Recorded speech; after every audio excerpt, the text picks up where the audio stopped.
Dios les tenga con paz, hermanos, con gozo a cada uno de ustedes, hermanos y hermanas, ahí en sus hogares o donde nos estén sintonizando en esta tarde. Vamos a tomar el tiempo para meditar en la Escritura con la ayuda del Espíritu Santo.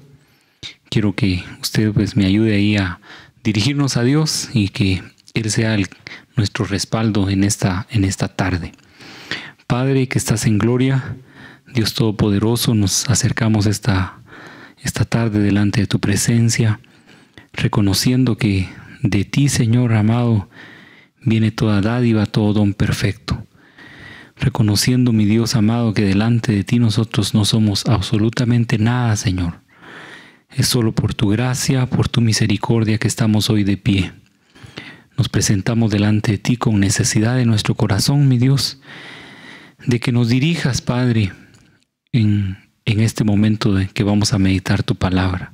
Y para ello, Señor, te pedimos perdón por todas nuestras faltas, por todos nuestros errores, mi Dios, que cometemos a la luz de tu palabra, con tanta instrucción, mi Dios, con tanto tiempo quizá, mi Dios, dejamos de hacer cosas, Padre, que a ti, pues, tú esperas de nosotros, o hacemos cosas desagradables delante de ti, Señor. Esta tarde te pedimos perdón. Y mi Dios, queremos que nos dirijas en este momento, que tu Santo Espíritu, mi Dios, sea nuestra guía, Padre, quien nos dirija, Señor, para entender en verdad, mi Dios, cuál es el mensaje que esta tarde tienes para tus hijos.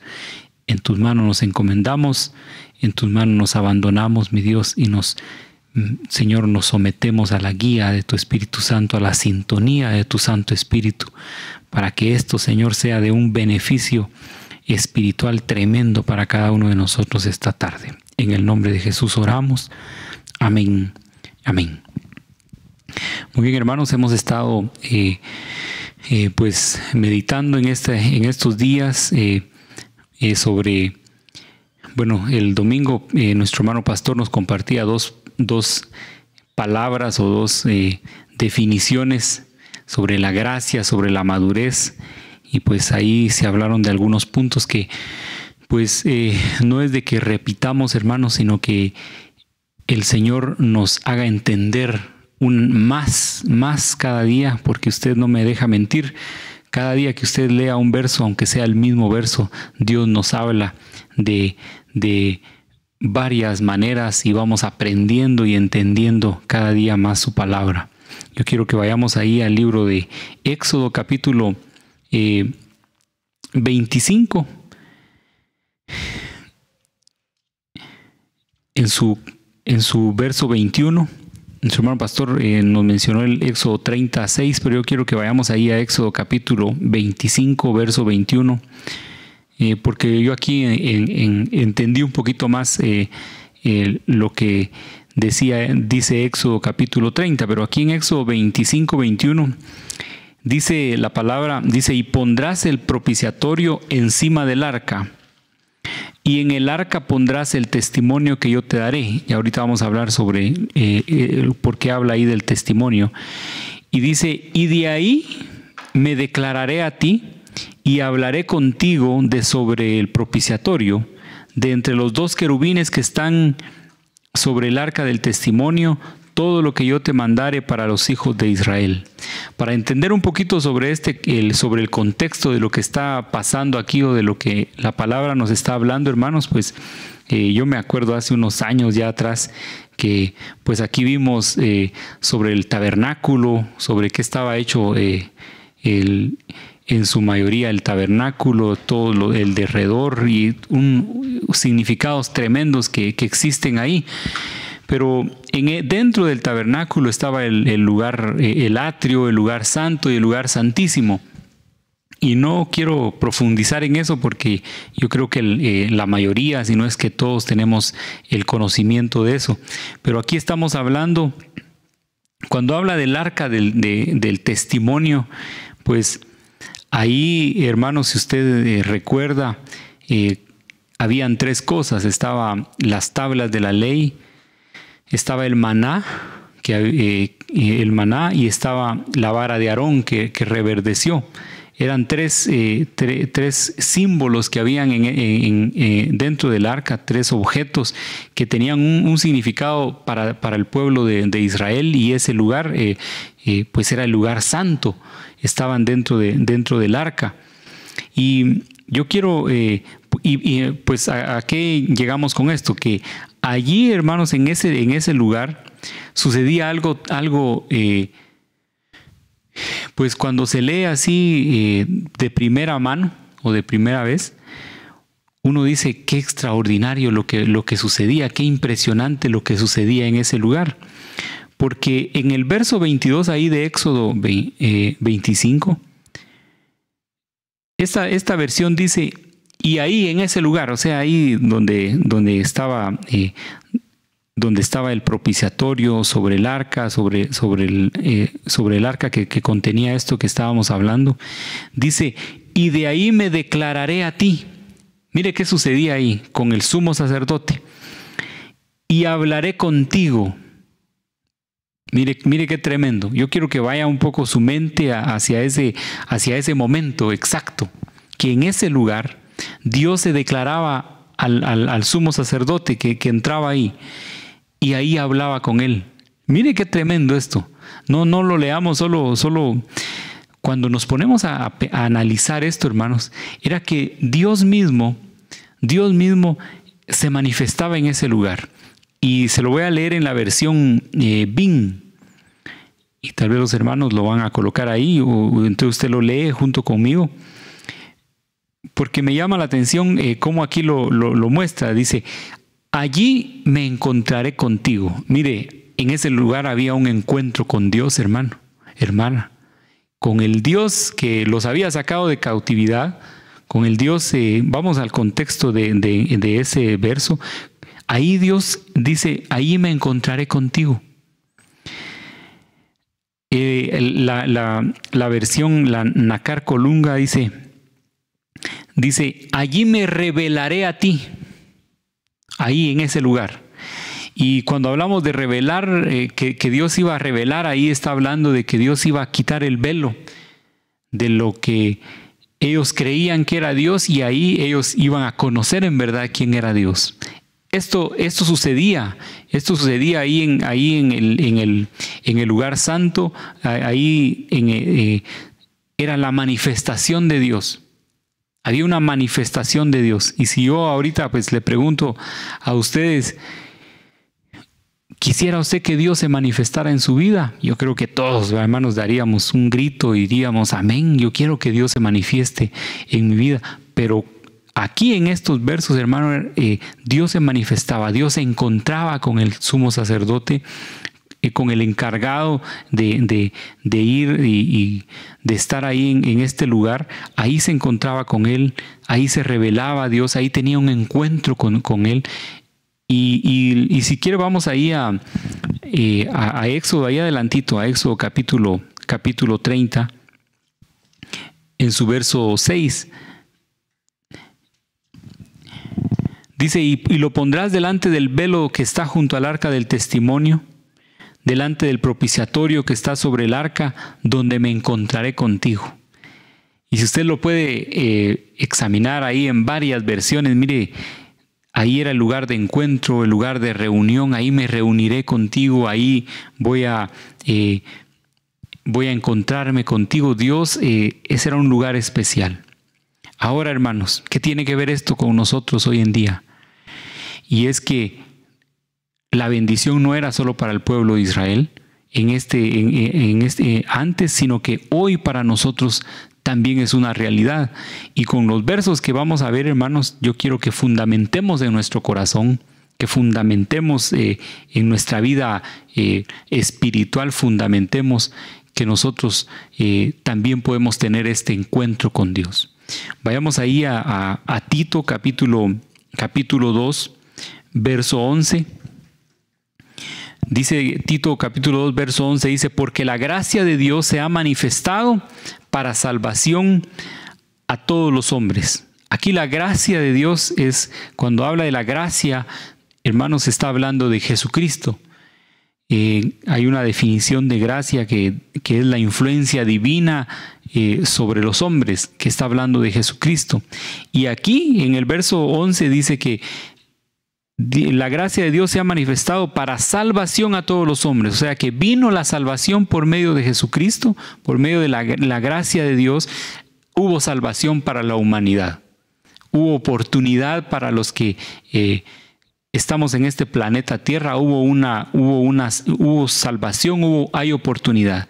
Y vayamos ahí adelantito al verso 14, porque dice Cristo, está hablando de Jesucristo, está hablando de la gracia de Dios, quien se dio a sí mismo por nosotros para redimirnos de toda iniquidad. Y quiero ahí dejar solo en esta parte, en la primera parte del verso 14. Él se dio a sí mismo, está hablando de Jesucristo. Se dio, dice, para redimirnos de toda iniquidad. La palabra redimir o la palabra redención, hermanos, está hablando de un rescate. Si usted nunca lo han secuestrado y renunciamos en el nombre de Jesucristo, ¿va? Porque no queremos que suceda eso con ninguno de nosotros, ni de nuestros familiares, nuestra familia. Pero si nosotros nunca nos ha pasado, no sabemos qué es que lo rescaten a uno. Y por eso muchas veces tenemos muy en poco cuando se habla de la redención. Pero la redención está hablando de un rescate. Y se lo voy a poner un poquito más sencillo porque tal vez hemos pasado una situación similar, pero tal vez usted se quedó en el camino, en la carretera, en su carro, se pinchó la llanta y cuando fue a sacar no llevaba llanta de repuesto o estaba pinchada la llanta de repuesto. Y ahora, ¿quién podrá ayudarnos? Diría. Pero ahora usted, ¿cómo salir de ahí? Y siempre uno pues empieza a llamar a alguien o empieza a buscar a alguien cercano y llega en rescate de uno. Cuando uno logra salir de esas circunstancias que uno está, se siente una tranquilidad. Yo lo coloco así porque tal vez hasta es lo más que podemos entender que es un rescate. Pero Cristo se dio para nosotros como un rescate. Y la palabra redimir o la palabra redención en la Real Academia Española, hermano, me llamó la atención la definición y se la voy a leer. Redimir o redención significa librar a una persona de una obligación o un dolor. Cuando yo leía esta definición, entonces me iba a entender, hermanos, de que nosotros éramos esclavos del pecado. Nosotros teníamos una condenación, o sea, nosotros íbamos derechito a la muerte eterna, a la separación de Dios por siempre. Pero Cristo nos libró a nosotros de esa aflicción o de ese dolor. Cristo se coloca en medio y Él dice la palabra que el acta de los decretos que estaba para nosotros, la cual nosotros teníamos que, estaba en contra de nosotros, Cristo la canceló en la cruz del Calvario. Entonces, cuando vemos esto, entonces vemos la gracia de Dios por medio de Jesucristo mostrándose a nosotros, a nosotros. Y sigue diciendo el verso 14, la segunda parte. Dice, y purificar para sí un pueblo propio, celoso de buenas obras. Y aquí cuando habla de purificar para sí mismo un pueblo propio. Aquí, hermanos, Cristo nos está diciendo que aparte de la justificación, la redención, que hoy tenemos una vida eterna, aparte de todos esos beneficios que vino con Cristo, con la gracia que es Jesucristo, a pesar de eso, aparte de eso, Él viene a apartar un pueblo propio para sí. O sea que nos hace un grupo selecto, nos hace, y usted conoce los versos, un sacerdocio, nos hace un pueblo real, nos hace delante de Él un pueblo escogido por Él, un linaje escogido. Y ahí es donde Cristo nos aparta y nos hace a nosotros un grupo específico, nos saca del montón y nos aparta con propósitos. Y ahí vienen los beneficios, hermano. Entonces, cuando viene la gracia de Dios para nosotros, hermanos, entonces trae beneficios, trae beneficios. Y yo, pues hay muchos beneficios, pero veíamos estos beneficios el día, yo los coloco como beneficios. Espero que usted también, hermano. Vamos a 2 de Corintios, capítulo 6, verso 16. 2 de Corintios 6, 16.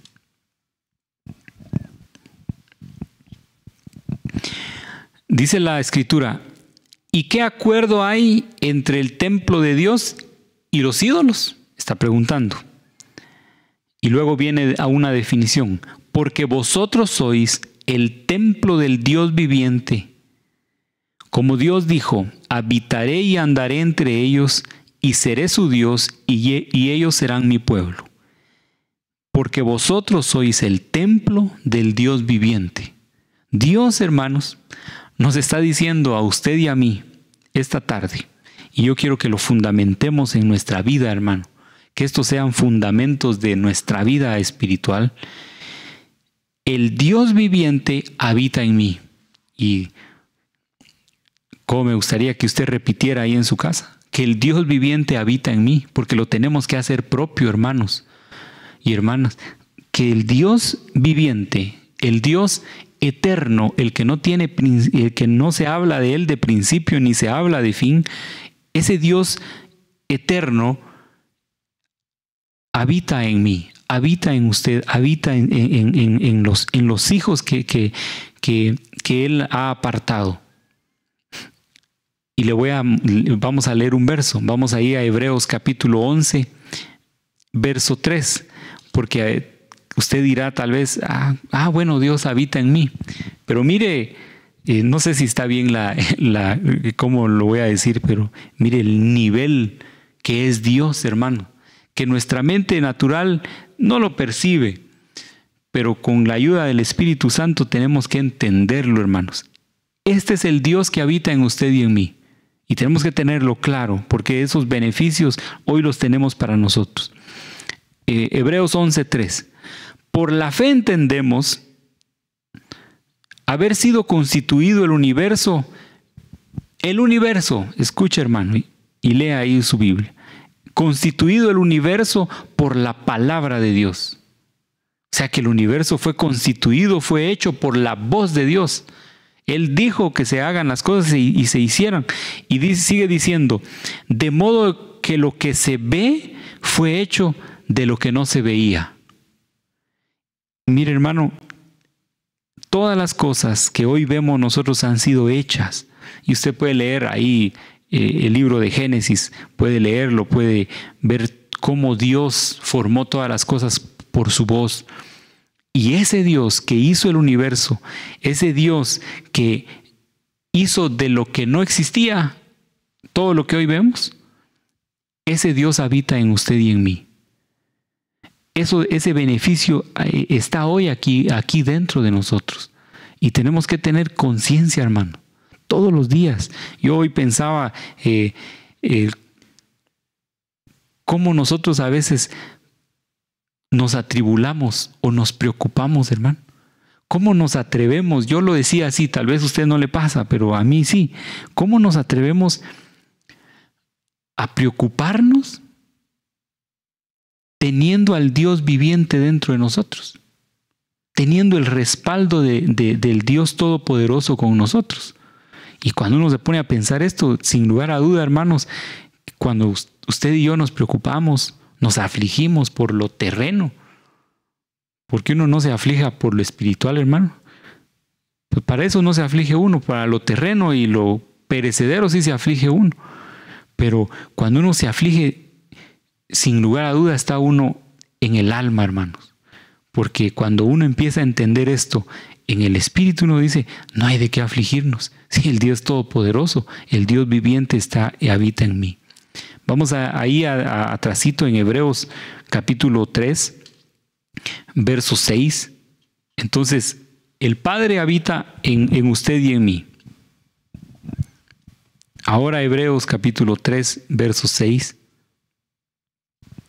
Dice: pero Cristo como hijo sobre su casa, la cual casa somos nosotros, si retenemos firme hasta el fin la confianza y el gloriarnos en la esperanza. Aquí la Escritura nos dice, hermanos, Cristo como hijo sobre su casa, la cual casa somos nosotros. No solo el Padre habita aquí, no solo Él está ahí, el Hijo, yo soy la casa del Hijo, hoy yo soy la casa del Hijo. Aquí habita Cristo, aquí habita Cristo, en mí y ahí donde en su corazón, por supuesto. Esto, hermanos, todo esto que estamos viendo, que habita el Padre, el Hijo en mí, que vamos a ver que el Espíritu Santo habita en mí, todo esto, hermanos, no es solo mágico. No, si usted lee los versos y el contexto de los versos que estamos leyendo, requiere obediencia, requiere estar firme, requiere ser perseverantes. De eso requiere. Pero si nosotros nos esforzamos, entonces nos convertimos en casa. Y aquí está la casa. Yo soy la casa del Hijo, según Hebreos capítulo 3, verso 6. Vamos ahí a Efesios, porque mire lo que habita dentro de nosotros. Efesios capítulo 2 y verso 1. Porque si Cristo habita en mí, entonces todos esos beneficios que trajo Cristo al venir a esta tierra, hoy están vigentes en mí. Y vamos a leer estos versos porque yo le iba a leer solo unos, pero estos versos del 1 al 6 para mí son un alimento para entender lo que Cristo hizo por mí. Y Él os dio vida a vosotros, a usted y a mí, cuando estabais muertos en vuestros delitos y pecados. O sea que Cristo, que habita hoy en mí, Él me sacó de la muerte, de lo lejos que estaba de Dios, Él me acercó y me hizo amado cerca de Dios. ¿Y de dónde me sacó? Eso tenemos que tener nosotros conciencia para ser agradecidos, hermanos. Nosotros tenemos que tener conciencia de lo que Cristo ha hecho por nosotros. Porque si nosotros no tenemos conciencia o nosotros no decimos, no hombre, tan malo tampoco soy, tan malo yo, adentro no soy tan malo.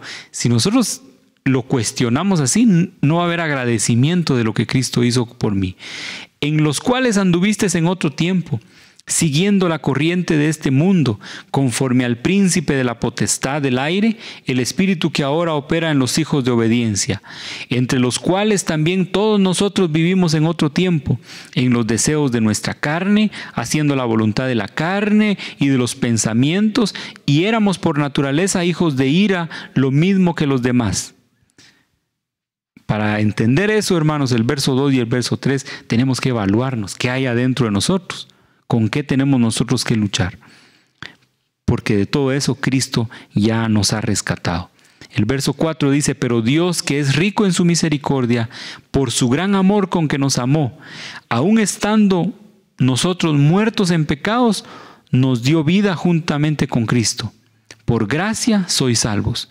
Y juntamente con Él nos resucitó y asimismo nos hizo sentar en los lugares celestiales con Cristo Jesús. Todo esto que leímos, hermanos, son beneficios que hoy nosotros son vigentes en nosotros porque somos la casa de Cristo. Vayamos a 1 Corintios, capítulo 6, verso 19. 1 Corintios 6, 19. ¿O ignoráis que vuestro cuerpo es templo del Espíritu Santo, el cual está en vosotros, el cual tenéis de Dios y que no sois vuestros? Es una pregunta, porque está diciendo, miren, ustedes ignoran en verdad que vuestro cuerpo es templo del Espíritu Santo. Ya vimos cómo nosotros somos, el Dios viviente habita en mí, cómo soy la casa de Cristo, y hoy este verso me dice que mi cuerpo es templo del Espíritu Santo. No somos cualquier cosa, hermanos. Y esto no lo tenemos que tomar a la ligera. ¿Por qué? Porque el Dios mismo habita en mí. Soy casa y habitación del Espíritu Santo. Soy templo del Espíritu Santo. Y mire quién es el Espíritu Santo. Vayamos ahí a Juan, al Evangelio de Juan, capítulo 16, verso 7. Estas palabras son de Cristo. Cristo diciendo, pero yo os digo la verdad, os conviene que yo me vaya. Cristo diciendo que a la humanidad o a los hijos o a los que son de Él, al cuerpo de Cristo, les conviene que yo me vaya, está diciendo Cristo. Porque si no me fuera, el Consolador no vendría a vosotros, mas si me fuere, os lo enviaré. Cristo, hermanos, diciendo que convenía a nosotros, los seres humanos, los que nos íbamos a quedar aquí y que íbamos a entender esto, que nos convenía que el Espíritu Santo viniera. Y cada vez que yo leo, hermanos, al Espíritu Santo, que somos templo, cada vez que yo entiendo que el Espíritu Santo está hoy con nosotros, pues a mí me da un dolor dentro de mí, porque siento que ignoramos muchas veces eso. Ignoramos que el Espíritu Santo está presente, Él está tan a la mano de nosotros, porque Él es el que nos guía. Y le puedo dar los versos, pero para no irnos por ahí o el tiempo, pero Él es el que nos guía. Cuando usted se dirige a Dios, cuando usted dobla sus rodillas o va ahí en su carro o está ahí en su lugar de trabajo y usted está en comunión con Dios ahí, quien lo guía es Dios, es el Espíritu Santo. Quien nos dirige, hermanos, con un espíritu de sabiduría en las cosas que nosotros hacemos, es el Espíritu Santo. Y hay una situación, y lo que pues creo que todos lo hemos experimentado, el consuelo del Espíritu Santo.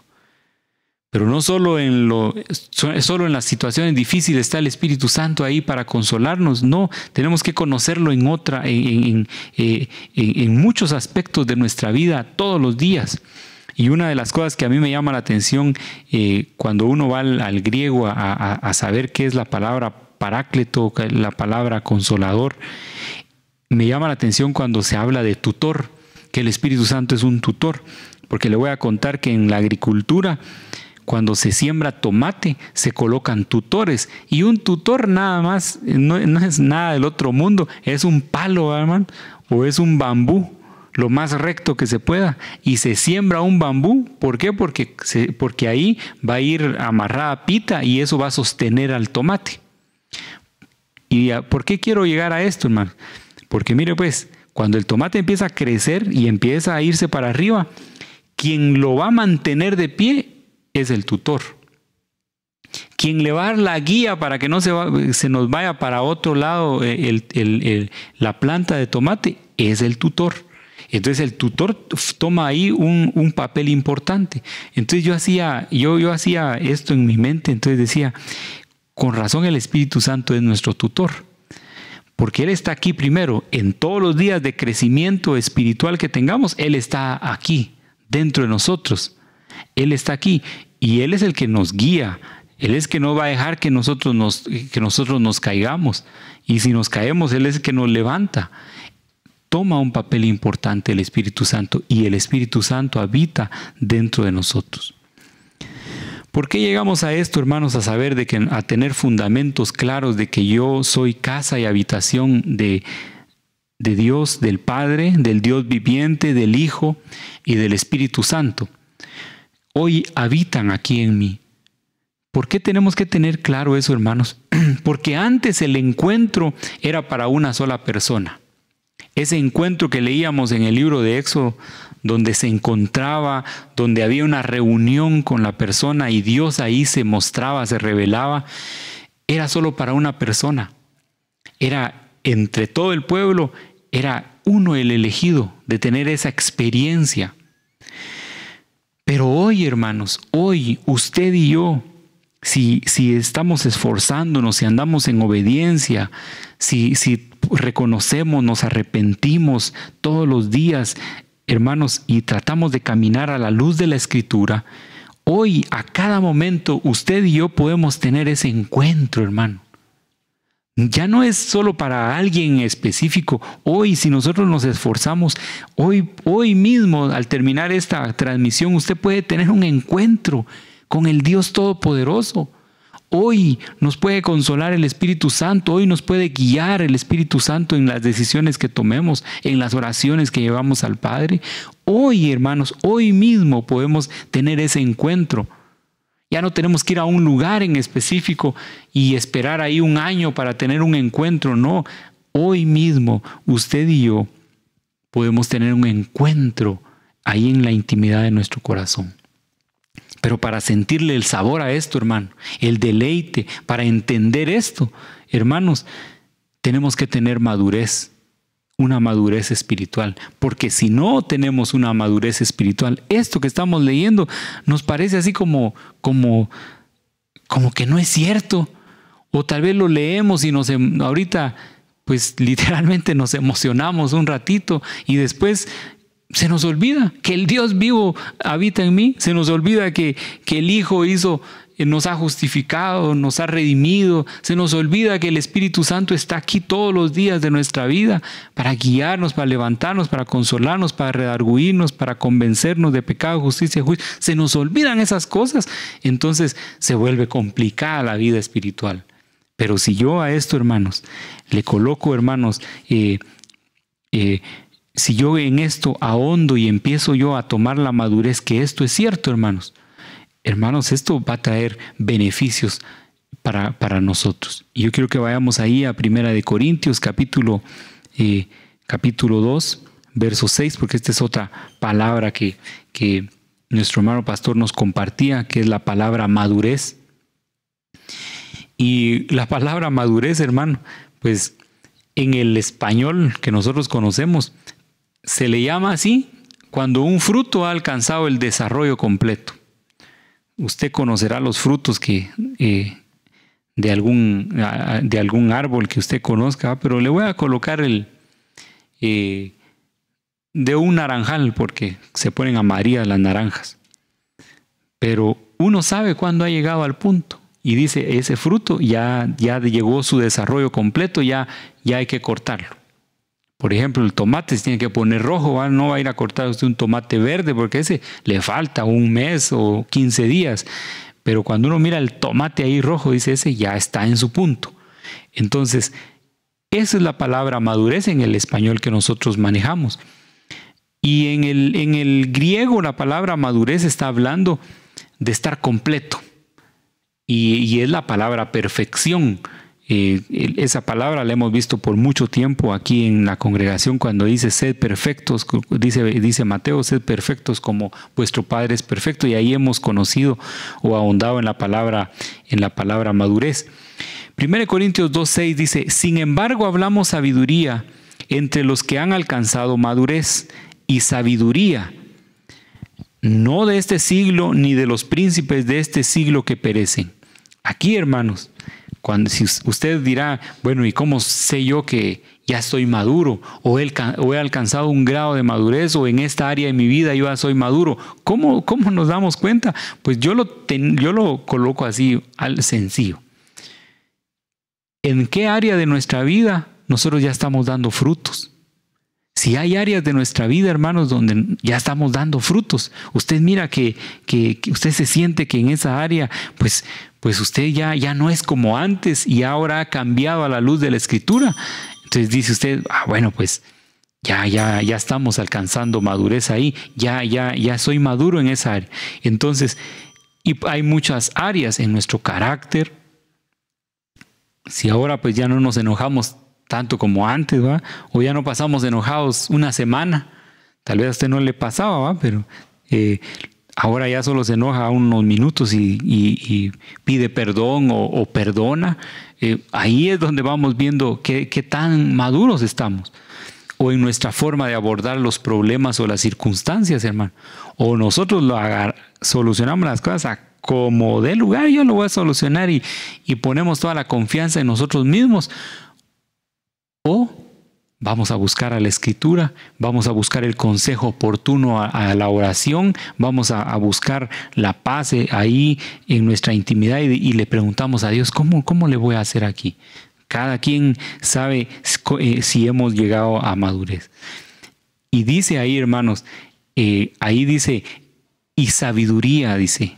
Todo esto por eso hablamos de de que somos casa y habitación nosotros hoy, no hecha de mano de hombre, sino que somos una casa espiritual. Hablamos de eso, hermano, para entender eso y para sentirle el sabor a eso, hermanos. Nosotros, dice aquí la Escritura, hablamos sabiduría entre los que han alcanzado madurez. ¿Por qué? Porque la sabiduría, hermanos, que habla aquí la palabra, es una sabiduría que viene de lo alto. No es una sabiduría terrena. Y Santiago capítulo 3, verso 13. Y lo vamos a leer así rapidito para que usted lo tenga presente, que ahí estamos también hablando. Dice Santiago 3:13, ¿quién es sabio y entendido entre vosotros? Muestre por la buena conducta sus obras en sabia mansedumbre. Mira lo que dice el verso 14. Pero si tenéis celos amargos, y se lo voy a leer en lenguaje sencillo, hermano, porque ahí lo entendí yo mejor. Pero si ustedes lo hacen todo por envidia y celos, vivirán tristes y amargados, no tendrán nada que sentirse orgullosos, faltarán a la verdad. Esa es la sabiduría terrenal, y de esa sabiduría así no podemos entender, hermanos, que nosotros somos casa y habitación del Padre, el Hijo y el Espíritu Santo hoy habitan aquí.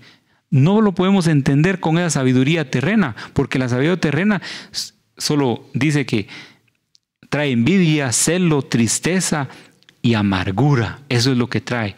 Y yo me ponía a pensar, hermanos, ¿cuántas decisiones nosotros hemos tomado con la sabiduría terrena? Que supuestamente nosotros decimos, es que yo sé lo que hago. Pero mire, hermano, ahí dice que la sabiduría, ahí en el verso 15 lo puede leer usted, dice que no desciende de Dios, dice que es terrenal. Quiere decir de que todas las decisiones que usted tome, hermano, con la sabiduría que no viene de Dios, va a buscar solo lo terreno, solo buscando beneficios terrenos. Luego es animal, quiere decir de que solo tomando decisiones para satisfacer al alma. Solo lo que le conviene a la carne, solo lo que le conviene a los deseos de los ojos, solo lo que le conviene a esta vanagloria de la vida. Cuando nosotros tomemos decisiones solo aquí terrenas, es porque no es la sabiduría que viene de Dios. ¿Por qué? Porque la sabiduría que viene de lo alto, hermanos, regresemos ahí a 1 Corintios 2. Porque la sabiduría que viene de lo alto, leamos el verso 7, dice, mas hablamos sabiduría de Dios en misterio. Esto que acabamos de ver, hermanos, necesitamos la ayuda del Espíritu Santo para absorber esa sabiduría, ese conocimiento, porque esto es un misterio de Dios. Ese es un misterio, hermano. El saber de que yo soy casa y habitación y que aquí habitan, somos privilegiados, y para sentir esa alegría, no quiero decir emoción porque no es una emoción, sino esa fuerza, hermanos, ese fuego aquí adentro de que yo soy habitación, casa y habitación del Espíritu Santo. Eso, hermanos, para entenderlo, eso es un misterio. Entonces yo le pregunto a usted, ¿cuánto anhelamos usted y yo conocerle a Dios? ¿Cuánto anhelamos? ¿Cuánto, hermano? Porque si usted y yo no le anhelamos, solo con lo que, ya predicaron, bueno, ya estuvo, ya cumplí. Peor si dice usted, ya cumplí con conectarme a oír la prédica, ya cumplí con ir el domingo. Si estamos así, no anhelamos el misterio. No anhelamos conocerle, porque se le va a conocer a Dios ahí en el misterio, porque dice el verso 7, esta sabiduría de Dios, mas hablamos sabiduría de Dios en misterio, la sabiduría oculta, la cual Dios predestinó antes de los siglos para nuestra gloria. Y sigue diciendo el verso 8, ya para ir terminando, la que ninguno de los príncipes de este siglo conoció, porque si la hubieran conocido, nunca habrían crucificado al Señor de la gloria. La sabiduría que viene de Dios, hermanos, es igual a obediencia. Madurar o tener esta sabiduría de lo alto es igual a ser obediente, hermanos. ¿Por qué? Porque las personas pueden ser muy sabias, muy entendidas, y aquí dice el verso 8, dice, porque nadie la conoció, porque si no, no hubieran crucificado a Cristo. Hoy le digo a usted y me digo a mí, que si yo tengo la sabiduría de lo alto, voy a ser obediente. ¿Por qué? Porque me va a llevar a la obediencia. Porque si yo tengo la sabiduría terrena, la sabiduría almática, esa no agrada a Dios. No agrada, y voy a terminar. Hoy no crucifico a Cristo en una cruz, pero sí le muestro desobediencia, porque no estoy buscando la voluntad de Él. Y quiero saltarme al verso 10, ahí del mismo 1 Corintios 2. Pero Dios nos la reveló a nosotros por el Espíritu, porque el Espíritu todo lo escudriña, aún lo profundo de Dios. Aquí, hermanos, quien nos va a quitar a nosotros el velo, porque dice, pero Dios nos la reveló a nosotros, quien nos quita el velo de la religión, quien nos quita, hermanos, de la cabeza el creer en Dios como creyeron nuestros antepasados o como nos lo enseñaron al inicio religiosamente. Si usted quiere conocer así a Dios, no lo va a entender, porque eso es terreno. Quien nos quita el velo hoy es el Espíritu Santo para entender estas cosas que hoy vimos. Entonces, pidámosle a Dios, hermanos, la fuerza, pero también esforcémonos en tomar un tiempo para leer la Escritura, para meditar en la Escritura, porque ahí vamos a encontrar el misterio, ahí en su palabra, no en otro lugar. En su palabra, en la intimidad de Dios, vamos a quitarnos. Y en eso, hermanos, cuando usted lea un verso, yo lo he experimentado, tampoco estoy diciendo que todos los días, pero yo he experimentado a veces un verso, lo he leído miles de veces, hermano, hasta de memoria lo sé, pero hay momentos en que como que le quitan a uno algo aquí de la cabeza y empieza a entender. Ahí, hermanos, eso es lo que necesitamos todos los días nosotros para entender la Escritura. Y leamos el verso 9, hermanos, porque esto es lo que está preparado para usted y para mí. En la sabiduría terrena, en la sabiduría almática, ahí usted no va a avanzar nada espiritualmente. Nada, no va a traer ningún provecho a su vida espiritual. Pero en la sabiduría que viene de Dios, y que ésta se alcanza con la madurez delante de Dios, vamos a encontrar esto. Y dejo este verso en su corazón. Verso 9 de 1 Corintios 2. Antes bien, como está escrito, cosas que ojo no vio, ni oído oyó, ni han subido en corazón de hombre, son las que Dios ha preparado para los que le aman. ¿Usted quiere entrar en este verso? Yo sí quiero entrar en este verso. Pero para ello, hermanos, tengo que buscar a Dios, alcanzar la madurez. ¿Cuánto dependo yo de la palabra, hermanos? ¿Cuánto quiero entender el misterio? ¿Cuánta necesidad hay en el día de buscar, de vivir en obediencia según lo que Dios me pide? ¿Cuánto ama usted la verdad que está en la palabra? ¿Cuánto la busca usted? Ahí puede haber un termómetro, un medidor de cuánto nosotros somos maduros delante de Dios. Cuánto anhelamos de Él. Y ahí cada quien tendrá una respuesta, pero si estamos avanzando, si estamos esforzándonos, este verso, cosas que ojo no vio, ni oído oyó, ni han subido en corazón de hombre, son las que Dios ha preparado para los que le aman. Y usted sabe quién ama a Dios, aquel que guarda los mandamientos. Que Dios me los guarde, hermanos, y que esta palabra vaya a fundamentar su vida y alimente su vida espiritual. Muchas gracias te damos, Padre, por esta oportunidad que nos das de encontrarte en la Escritura, mi Dios, de deleitarnos en esta palabra, y que, Señor, que esta tarde sea de un beneficio, Señor, para nuestra vida espiritual. Que con esta palabra crezcamos este día, mi Dios, y avancemos algo, podamos avanzar en nuestra vida espiritual. Ahora fundamenta esa palabra en nuestra vida, y que no solo seamos oidores olvidadizos, sino que, mi Dios, seamos de aquellos, mi Dios, que llevan a la práctica tu palabra. En el nombre de Jesús nos colocamos en tus manos, Padre. Amén. Amén. está